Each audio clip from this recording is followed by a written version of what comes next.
Hi, everyone. Welcome to DevRunner. I'm Paul, and this is Subscriber Spotlight, where I have conversations with inspiring runners to motivate you on your running journey. My guest today is a plant-based trail and ultra runner, a race organizer, and a fellow YouTuber hailing from Tennessee. We've got a lot to cover in this one, so let's jump right in with Steven Kornhaus, also known as UltraTrailSteven. Thank you, Steven, for being here today. It's a real pleasure to have you. Absolutely, Paul. Yeah, thanks for having me on. I'm looking forward to our chat. Yeah, very much so. Me as well. But before we get into it, I really have to thank you for my new addiction to Mayploy chili sauce. You kind of mentioned it in one of your videos maybe last week, and I just on a whim went out, got some, and it's just been on all of my food since then. Well, your next tip then will be whenever you go to the store, always buy two. That way, when one runs out, you still have one to go. You can go buy another one. Exactly. Yeah, I'm gonna have to keep it in stock at all times at this point.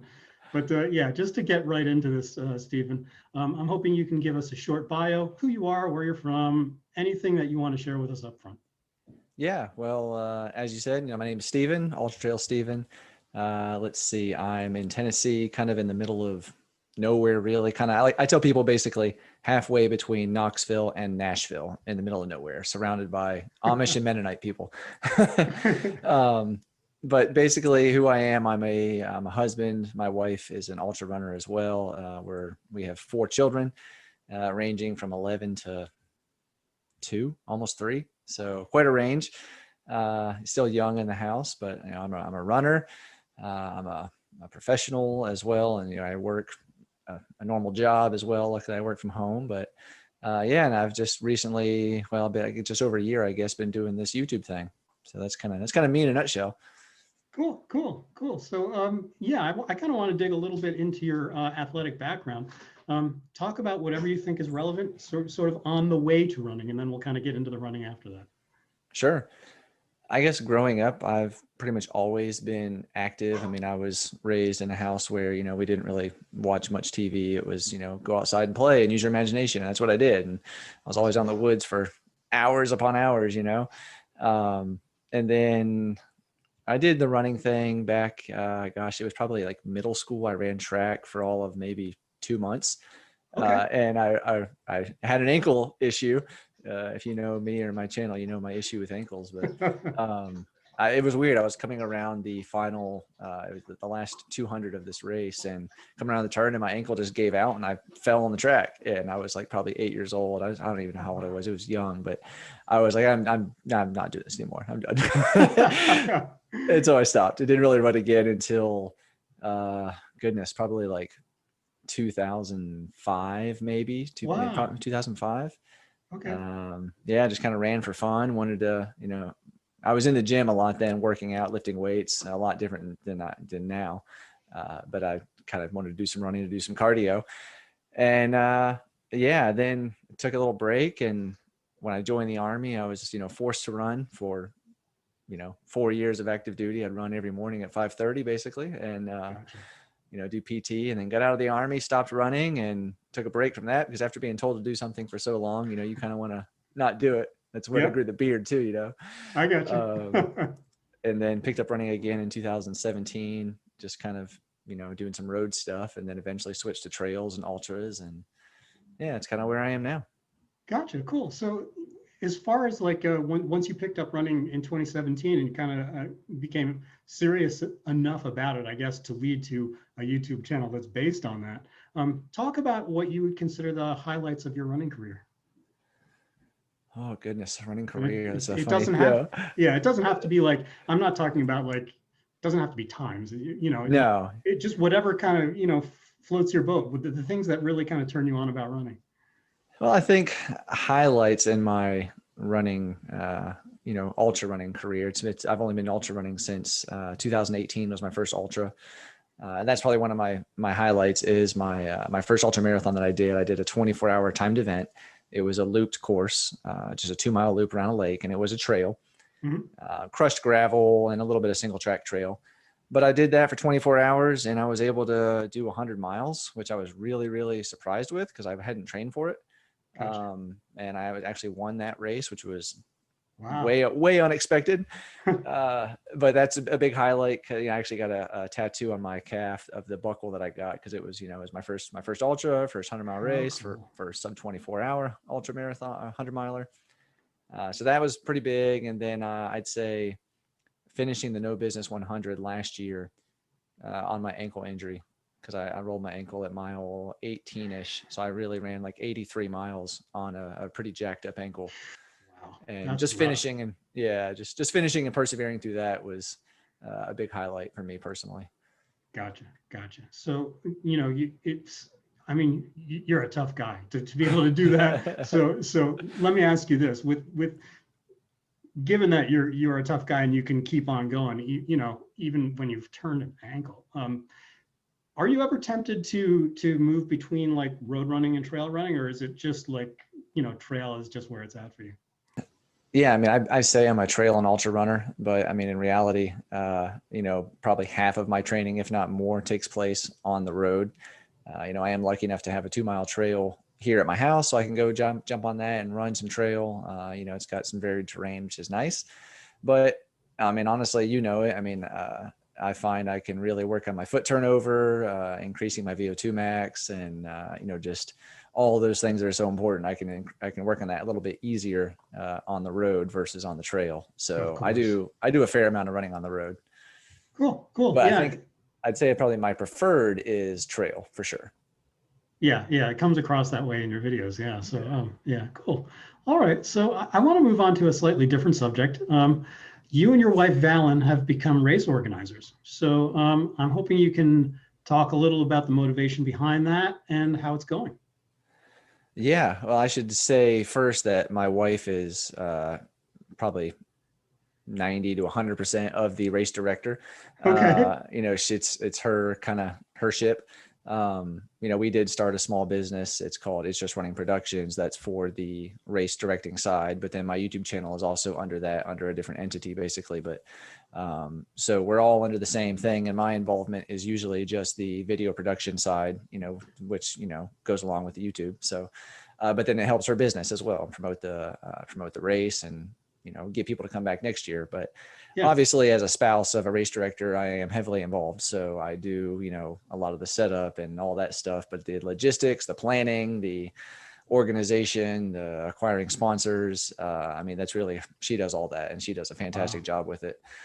But I'd say her motivation for it was basically, where we live, or we're in, kind of Fentress County, Tennessee. Mhm. There's really not much of a running community at all. So she started a running club that meets in Jamestown, at least once a month, usually twice a month. And then she wanted to put on a race in that area as well. So she did a 5K, 10K, half marathon, and it was actually the first half marathon ever in Fentress County, which was really cool. And we had a fairly good turnout with it, and, it went well. And, we do want to try to do some ultra marathon stuff. We do put on an ultra marathon here at our house on that 2-mile trail. That's awesome. So that's usually like a 6 or a 12-hour race that we do here. And we just love it. We love kind of giving back to the sport that we love, putting on events for other people to come enjoy and experience that atmosphere, and kind of hopefully get the bug and want to go do more ultra marathons. Yeah. I mean, I can sympathize. I understand that perspective because seeing the video of the area around your house that you've provided, in your videos before on YouTube is just gorgeous. It's just really, really awesome. It is a pretty area. We're definitely, and we found a great area. We're very happy to be here. Yeah. No, it's beautiful. No doubt about it. So that you kind of gave me a perfect segue into the next question with the video production stuff for the race organizations. What was that actually the motivation to start your YouTube channel, or what was the motivation if not that? No, my motivation to start the YouTube channel was I love trail and ultra running, specifically, the ultra side. I don't really run any shorter distance trail races. I mean, occasionally I'll do maybe a local 15K or something like that, but pretty much all of mine is ultra running, and I love it, and I love the community, and I wanted to share that with people. I wanted them to see the ultra running side of racing, the way the camaraderie, the trails, just everything about it. I wanted to show it, and that's what my channel was going to be about.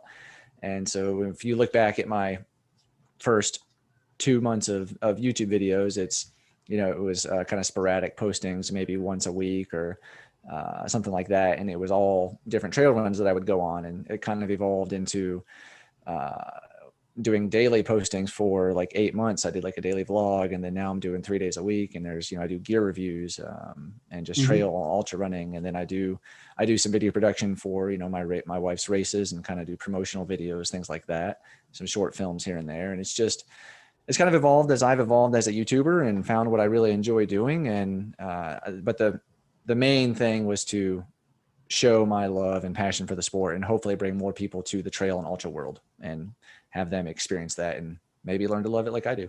Yeah, well, I'll tell you what, sir, you're doing a good job, because, I'm kind of like a road guy, have been for like 10 years now. I started late as a runner, but I've been almost exclusively a road guy, with the exception of the occasional trail run on like an easy day or something like that. And the reason I discovered your channel and keep coming back more and more often now is because you do such a great job of sharing that enthusiasm for the trails. And, I'm kind of like, people who know me are sick of hearing me say this, but once my next marathon is over, that's when I'm going to start giving a much larger percentage of my running time over to trails. So I think, Awesome. With you being a major reason why that's going to happen. So great job, and please continue down that line with your YouTube Well, thank channel. you. I'm glad that it's maybe inspired you a bit to check out the trails. That's awesome. And I mean, it's watching some of your videos. I mean, you are a fast runner. Like, I mean, talking about some foot turnover and VO2 max. I mean, gosh, you're fast, sir. Oh, I appreciate you saying so. I try, Yeah. but yeah. So you actually just touched on it's perfect. You're kind of leading me through my question list without even knowing it. But I really enjoy, one of the things I really enjoy that brought me into your channel at first was actually your honest and very thorough product reviews. So I'd love to get a perspective on how you approach that.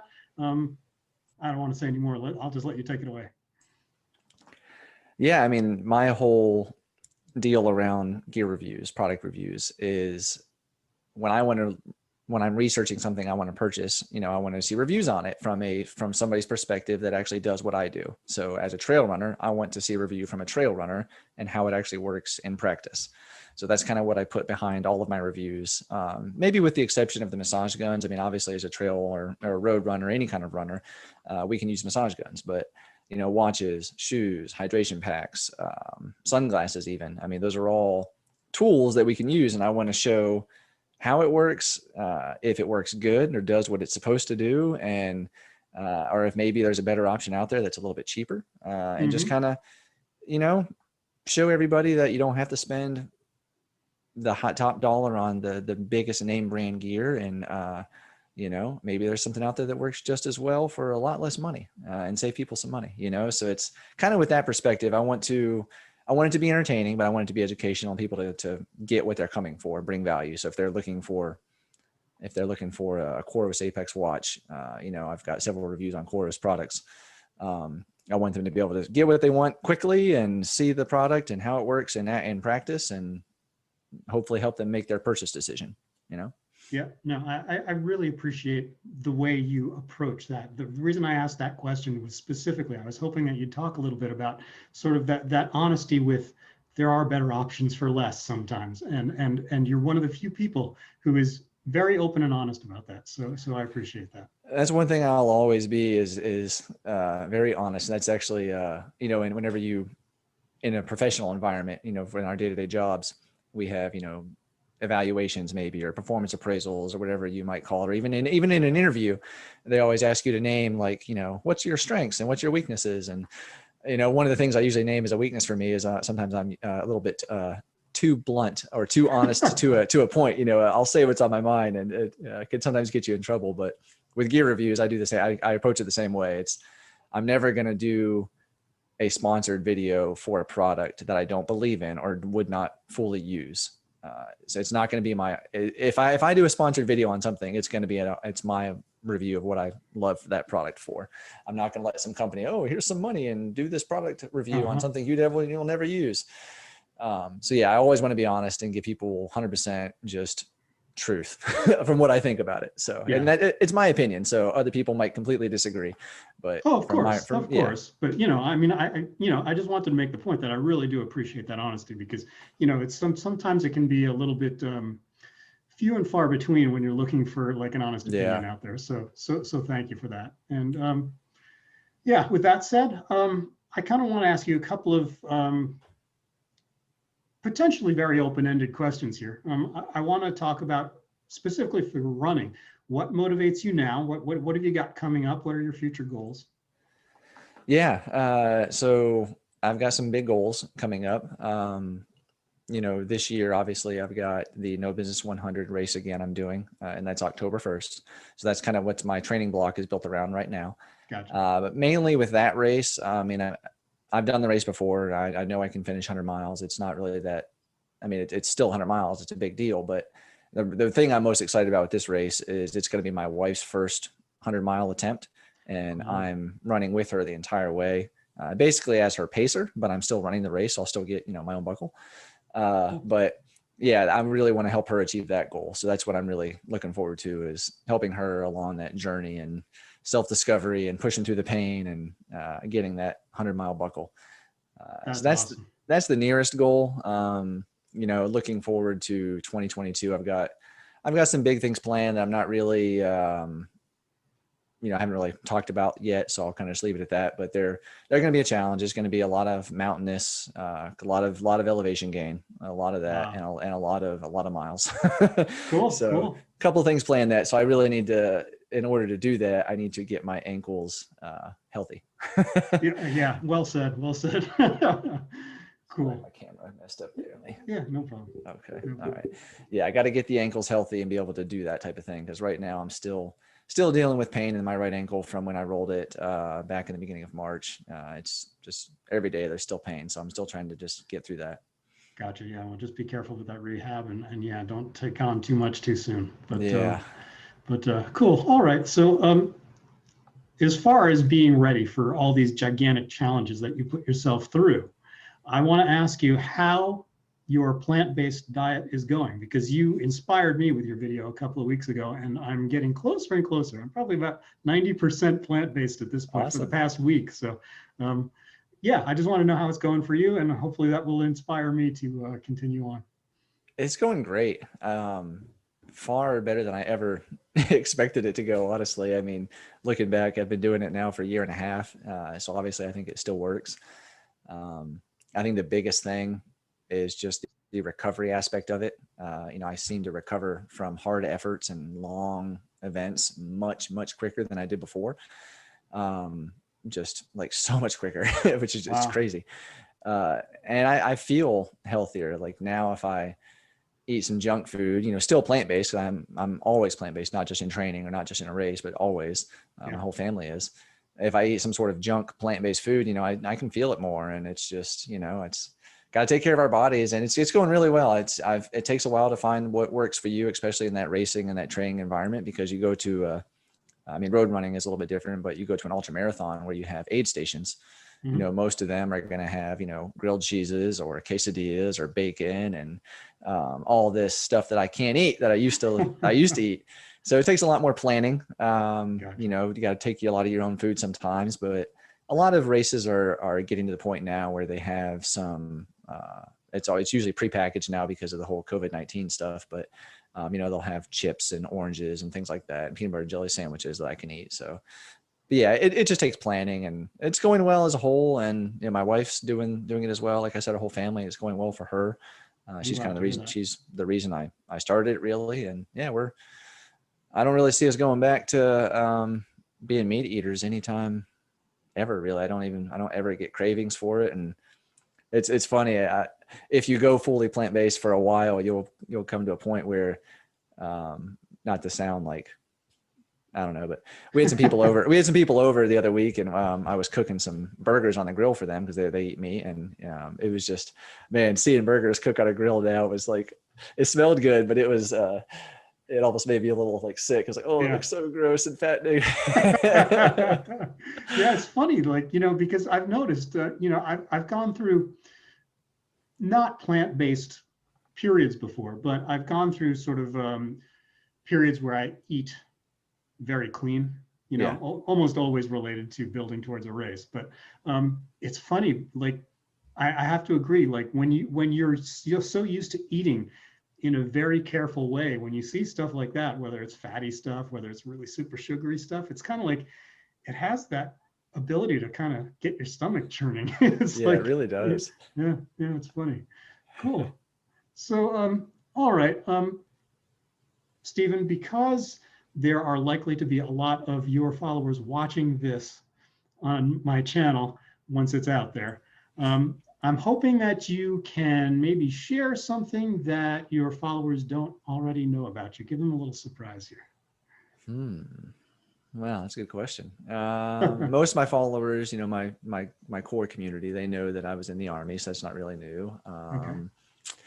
Let's see. They know that I used to race cars too. Something they don't know. I think I put you on the spot here. I know. Let's see here. I was the first American student to do an internship with Scotland Yard, over in England. Wow. So I did that back in 2005, I think it was 2004, 2005 when I was in college. I did an internship over there for about 2 months with another student at my school as well. So we were the first pair to do an internship with Scotland Yard. Wow. American students, I should say. Yeah. Okay. That sounds amazingly interesting. Boy, I don't want to, who am I to tell you what to do on your channel? But boy, I would love to hear more about that. I would love to hear more about that. It was pretty cool. Yeah, it sounds like it. So, all right, sir, I'm going to ask you another sort of big amorphous question, something that will hopefully motivate and inspire everybody watching. And I'd like you to talk a little bit about how running has changed your life for the better. Yeah, I think it's made me realize that we're capable of much more than we think we are. Mainly with the ultra running side, that's where I've discovered that myself. Because up until probably, 2021 now. So up until like 5 years ago, I didn't even really know that ultra running existed.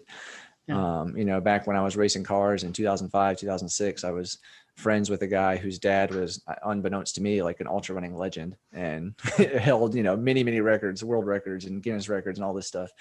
And I didn't even really know that. But anyway, from what I'm saying is basically, doing these things like where, no business, where I rolled my ankle and continued on through that crazy pain, and, just being able to push yourself. Like I've always heard people that have done big ultra marathon, long distance things. They say that, your mind is the only limiting factor. Mm-hmm. And I never really believed it, but I kind of do now, where it's a mental thing. If you can just learn to accept the pain, that you're going to be in pain in an ultra marathon, you're going to hurt. Everybody's going to hurt. Eventually you'll shut it off or just not feel it anymore. And you can keep pushing and keep going, and your body will go until your mind gives out. So if you set a goal to go run 100 miles in a 36-hour race and you meet that goal at 30 hours, your body's going to shut down because that was your goal. And it's once you've reached that, your body's like, your mind tells it, oh, I've reached my goal, I'm done, when you could clearly go more. So it's like, just don't limit yourself by your goals and know that you can do more. That's what I found. You can do a lot more than you ever thought possible. That's just amazing advice. And, I've never gone longer than 26.2 at this point in my life. So far. I will eventually go further, as I alluded to earlier, but it's great to hear, because the same thing is true in the marathon. That's not a small distance either. So no, not at all. And for people who are trying to get there for the first time, and a lot of my viewers are sort of newer runners. So that's great advice for them. And thank you for sharing that. So, yeah. I mean, in the marathon world, goodness, I mean, I've actually never raced a marathon ever. Wow. The furthest distance I ran leading up to my first ultra marathon race that I did was a half marathon. And then I did a marathon in training, just like a training run, but I've never technically raced a marathon. I would like to do one at some point, just to see, what I could do. But I mean, I'm not going to lie, for you roadies out there, the effort in racing a fast marathon, and fast is relative to the individual. Like for you, you're chasing down like what, a 2:30, 2:45, Yeah, something like that. 2:45 at this point. Yeah. I mean, for me, a fast would probably be like a 3:15. Yeah, which is fast. But to chase that down, that effort and that impact on the body is as hard or harder than running a 12-hour 50-mile race. It's totally different. Yeah. Totally different on the body. So anyone out there running a marathon, no matter what speed you're doing, and it's wherever you are on your running journey, be proud of no matter what time you do, because it's your best, and that's what matters. Exactly. And it sounds like, once again, you're just naturally going, with your answers where I'm about to ask. So let me ask you this, Steven. This is really the last big question of the interview, but I'm hoping you can share a favorite piece of advice for runners, and then share, if they're not the same thing, share a favorite piece of advice for fellow YouTubers. Okay. For runners, I guess kind of like what I said already, as far as know that you're capable of doing more than what you think. So whether you're training for your first 5K and you're only running a mile at a 16-minute pace, think and know that you can do more, that your body will do more, and just believe it and believe in yourself. But as far as maybe something more like technical would be, I think most runners in their training run their easy days way too fast. Like way too fast. Most people go out and just run, and they run every run at the same pace, basically. I'm coaching some guys right now that it's like, I'm going to make them listen to what you just said. So if I could say one piece of advice, would be your easy days need to be easy, like just easy. I mean, look at one of the great YouTubers out there, one of the best runners, Seth James Damore. Yep. He can run a 2:12 marathon or whatever it is, but his easy days, he'll go out and do an 8:30, 9-minute mile. Oh, exactly. For him, that's like 3 minutes slower, 3.5 minutes slower than his race pace. So yeah. I don't want to take up too much. I'm sorry. Yeah, no, go ahead. No, I was just going to say, I learned exactly that lesson directly from him as well, because I used to go out there and, like ease back a little bit myself, but I was like, wow, Seth is running like 9.5 minute miles on easy days. I got to just back off a lot. I did the same thing. I mean, I used to go out and run, like every run would be at like a 7:30 to 7:45 pace, which for me was moving fairly good. Yeah. But then, now I start doing more, like I find myself, looking more at my heart rate. I'm doing more like 9-minute miles, and it's, it's okay. It's an easy day. So exactly. Save the hard days for the hard days, right? Exactly. And then I guess for YouTubers, I would say, don't do it unless you're passionate about it, whether that's YouTube, whether it's a product review, whether that's whatever. If you're not passionate about it, your viewers are going to see it, and they're not going to come back to your channel. Yeah. So, I've had plenty of companies reach out to me that want me to review a makeup product or something like that. It's completely unrelated to my channel, something I would never use. I'm like, no, I'm not passionate about it. I'm not going to do that and be a sellout. Just if you're not passionate about what you're doing, don't do it. It's great general advice. It really is. It really is. So, all right, Steven, with that, I'm going to ask you where people can find you on social media. And, I want to give you the opportunity to talk about not just where they can find you, but how it varies from platform to platform, and, everything that you talk about now, I will share in the show notes below. So don't worry about that.